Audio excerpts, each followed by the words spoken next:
We're here at Philadelphia Comic-Con, Wizard World, with Mike Carbonaro. Mike's been around since the beginning of time as far as comic books have been concerned, Comic-Cons, and he's going to show us a little bit of history here and a little bit about the world of comics and how it's evolved. Okay, yeah. Comics and collectibles. Actually, this is a really good place to start. One of my favorite artists, Winsor McCay. He's one of the original early illustrators of comic art. His real success was this character called Little Nemo. And, you know, Little Nemo would have an adventure, and literally he'd wake up at the end of it, and his mom would be going, "Nemo, are you asleep yet?" Or he'd be waking up, one or the other. And it was all a dream. It was called Little Nemo, and it's absolutely wonderful, wonderful art. This one is called The Giant Springboard, and there's all kinds of great things going on. So we evolved from the world of newspaper strips and early illustrated art in the 19-teens and 20s, the Yellow Kid, to the action characters, who started in 1938 with the first Superman comic. I don't have a copy of that, but as Superman evolved, he became a commercially viable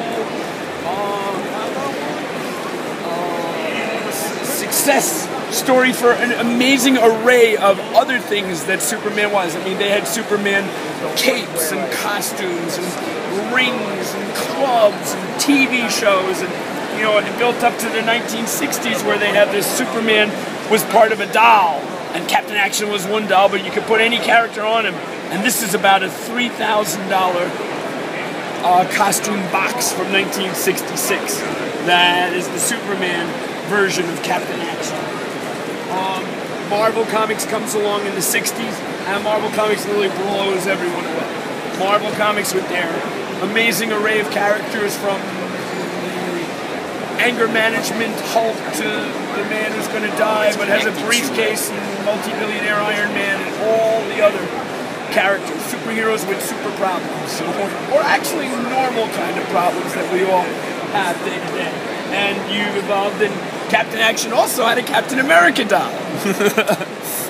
Which, these are really highly collectible, because as you can see, they kind of ran the gamut of all the cool superheroes. And on the back, you could see some of the others, even the Lone Ranger, Steve Kenyon, the Phantom. I learned something interesting about that just last night. The Phantom is one of the first superheroes, even prior to Superman, from 1933. Very big in Australia. That's where he started. It's also the longest continuing run comic strip in the world. Oh, really? Yeah, running continuous print. Let me see one of those strips, the Phantom original art strips. See, we have a great display of stuff that we're going to be bringing. Lee Falk has passed away, but his wife, Elizabeth Falk, is going to be with us at our booth in the next the San Diego Comic Book Convention. But this Wizard Comic Convention, this is the Saturday, and it's packed. I've been walking along asking people, what line are you standing on for? This one is Bruce Campbell, this one is Chris Hemsworth, this one is Thor, this one is some other celebrity. It's kind of fun. So anyhow, then there was the Mars Attack cards, one of my favorites. Since I was a kid, I've been probably buying and selling these, and making a living on Mars Attack cards all my life. Jack Nicholson made a movie about that, the second movie. Well, Jack Nicholson was in the movie, but I like the way they portrayed the Martians in the movie, but not the movie itself. But nevertheless, they came from these bubblegum cards. And when I was 5 years old, 62, my dad would give me a box, a sealed box, and I'd open them at night, and I remember looking at them. And one of the coolest things about the cards was they'd have this, I mean, the Martians came down, but they had these great ray guns that made all the insects giant. I mean, you've got the army of giant insects, you know, and all kinds of amazing, cool stuff. But I remember 5 years old, those boxes that my dad would give me, the wrappers from the box, which had 24 packs in them, are worth $1,000 each. Those boxes are maybe $50,000 to $75,000 boxes, if anyone had saved them. No, I didn't save them, but I've still been buying and selling them. So You know, we've even got some original Marvel Black Light posters. I'll tell you an interesting story about these. These actually were made in like 1971. Marvel Comics had their first comic convention in 1975.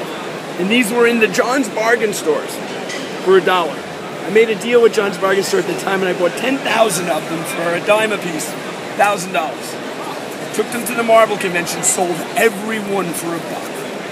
It's $10,000. And next day I went out and I bought a Trans Am. So, but these posters now are worth $100 to $300 each, so that was $1 million worth of posters that I sold. Expensive Trans Am when you think about it. But anyhow, I love this stuff. I actually did something very interesting that we can look at way back in the 70s. We'll bring it over here to take a look at. It starts to make me think about this event that I created, which is how I love conventions. I actually created a rock and roll. Listen, I'm gonna check this out. I'll call John. A rock and roll convention called the Rolling Rock Show. We had streets, Bowie Boulevard. No, John Moore, please call John. Bowie Boulevard, Floyd Freeway, Penny Lane, Harold Smith Alley. That was very cool. Streets. We had a time tunnel that we built with from Elvis to Johnny Rotten. We built the Close Encounters of Disco Mountain, Punk Park. I remember them carrying in the trees. We had all the original Yes artwork on display. This was before video, so we had to have actual movie cameras, projectors, showing like films. And we had like Led Zeppelin movie, and Yes movie, and other stuff. But I've always loved rock and roll. Anyhow, I've always loved conventions. And years ago, I had a Big Apple convention in New York, and built that up over the years until it was getting as many as 10,000 people. Wizard came along and decided that they wanted to create an even bigger show in New York. They bought Big Apple, and now they're going to make Big Apple, the Wizard, be the king of the Big Apple conventions, we hope. We're looking forward to a great show in 2013. But I love the stuff, I love the shows, I love the convention, and we haven't even touched upon the comic books. So that'll be our next lesson in the world of collectibles. Awesome. Thank you very much. Mike Carbonaro signing off. We'll find you at pretty well any Comic-Con coming up. Any comic convention, I'll be there. Awesome.